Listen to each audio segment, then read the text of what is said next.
strategi dalam pemberantasan korupsi untuk bisa mencapai visi Indonesia bebas dari korupsi tahun 2045. Untuk diketahui bahwa indeks persepsi korupsi Indonesia tahun 2022 tercatat 34 dan berada di peringkat ke-110 dari 180 negara.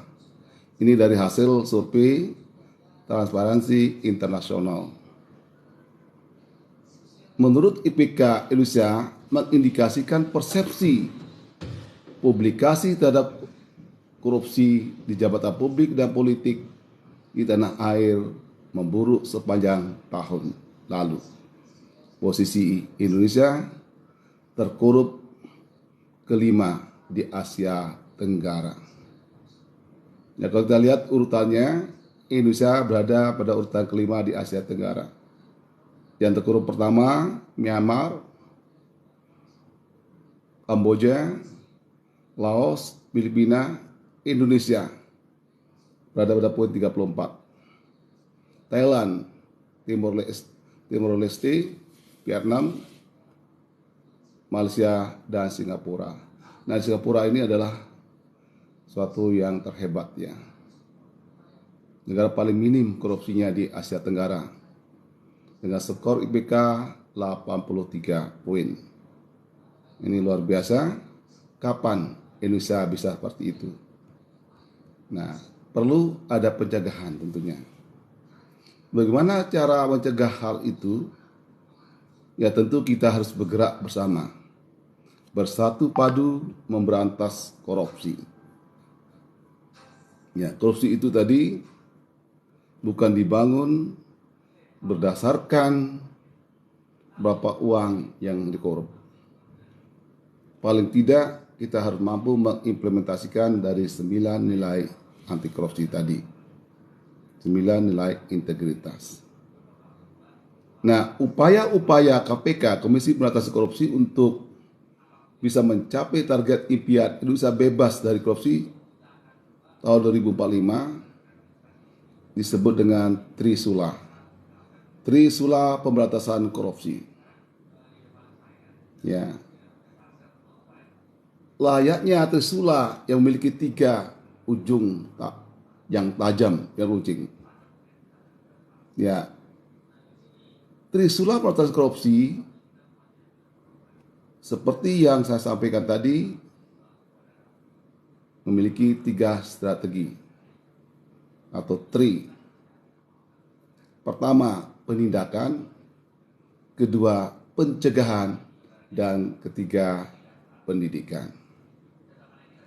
Nah, Trisula pertama yaitu penindakan. Strategi penindakan adalah strategi represif KPK dalam menyeret koruptor ke meja hijau, membacakan tuntutan, menghadirkan saksi-saksi dan alat bukti yang menguatkan, ya tentu alat bukti yang menguatkan, yang bisa dipertanggungjawabkan. Strategi ini terdiri dari beberapa tahapan. Yang pertama, penanganan laporan, aduan masyarakat, penyidikan, penuntutan hingga eksekusi. Pengaduan masyarakat merupakan sumber informasi yang sangat penting bagi upaya pemberantasan korupsi. Karena itulah KPK memperkuat whistleblowing system yang mendorong masyarakat mengadukan tindak pidana korupsi. Pengaduan masyarakat atas dugaan tindak pidana korupsi yang bisa kita cek, bisa kita lihat di situs KPK. Itu artinya kita harus bergerak bersama, tidak bisa dengan sendiri. Sesuai dengan prinsip bagaimana kita harus membangun gerakan bersama, yaitu sumbernya tentu laporan itu dari masyarakat. Pertama, lihat, lawan, dan laporkan. 3L. Kita melihat, ya coba lawan, mengingatkan, dan kita laporkan. Ini yang harus kita lakukan, bersatu padu memberantas korupsi. Bukan tugas KPK saja, tapi tugas kita bersama. Ini. Nah, KPK juga melakukan suatu proses verifikasi dan penelaahan untuk memastikan apakah sebuah aduan bisa ditindaklanjuti ke tahap penyelidikan. Di tahap penyelidikan, KPK akan mencari sekurang-kurangnya 2 alat bukti untuk melanjutkan kasus ke proses penyidikan. Pada tahap ini, salah satunya ditandai dengan ditetapkan seorang menjadi tersangka. Selanjutnya adalah tahap penuntutan dan pelimpahan ke pengadilan tindak pidana korupsi. Tahap berikutnya adalah pelaksanaan putusan pengadilan. Eksekusi yang telah memperoleh kekuatan hukum tetap dilakukan oleh jaksa. Strategi kedua yaitu pencegahan. Harus kita akui bersama bahwa banyak sistem di Indonesia untuk membuka peluang terjadinya korupsi. Misalnya, rumitnya prosedur pelayanan publik atau berbelitnya proses perizinan sehingga memicu terjadinya penyuapan, penyalahgunaan kekuasaan, sistem dengan celah korupsi juga kerap terjadi pada proses pengadaan barang dan jasa yang syarat konflik kepentingan. Strategi pencegahan mencakup perbaikan pada sistem sehingga meminimalisasi terjadinya tindak pidana korupsi. Pada strategi ini, KPK melakukan berbagai kajian untuk kemudian memberikan rekomendasi kepada kementerian atau lembaga terkait untuk melakukan langkah perbaikan. Di antaranya perbaikan yang bisa dilakukan misalnya pelayanan publik yang buat transparansi melalui sistem berbasis online. Nah, berbasis online ini untuk mencegah terjadinya peluang-peluang untuk melakukan tindakan korupsi. Termasuk bagaimana kita membangun transparansi ya dalam pelaporan harta kekayaan penyelenggara negara LHKPN dan gratifikasi. Strategi ketiga adalah pendidikan anti korupsi atau jalur pendidikan. Pendidikan anti korupsi digalakkan dengan berbagai upaya menyasar setiap lembaga pendidikan dari dasar menengah ke atas, diberikan edukasi bagaimana upaya-upaya untuk melakukan pencegahan terhadap korupsi itu, termasuk melakukan kampanye ya dengan maksud adalah penyamaan pemahaman dan persepsi masyarakat tentang tindak pidana korupsi, bahwa korupsi itu berdampak buruk dan harus diperangi bersama, bukan sendiri. Bersatu padu bangun budaya anti korupsi. Kita pun harus kita akui bahwa masyarakat tidak memiliki pemahaman yang sama mengenai korupsi. Contoh paling mudah adalah soal memberi uang terima kasih kepada aparat pelayan publik yang masih dianggap hal lumrah. Padahal uang terima kasih adalah termasuk bagian dari praktik korupsi, yaitu gratifikasi yang dapat mengarah pada tindakan korupsi. Melalui pendidikan anti korupsi, KPK ingin membangkitkan kesadaran masyarakat mengenai dampak korupsi, mengajak masyarakat terlibat dalam gerakan pemberantasan korupsi dalam membangun perilaku dan budaya anti korupsi.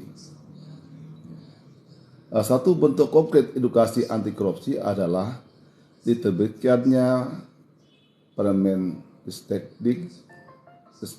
Dikti nomor 33 tahun 2019 tentang kewajiban penyelenggara pendidikan anti korupsi. Ya, penyelenggaraan pendidikan anti korupsi di perguruan tinggi. Melalui peraturan menteri ini, perguruan tinggi negeri atau swasta wajib mengadakan mata kuliah pendidikan anti korupsi untuk para mahasiswanya.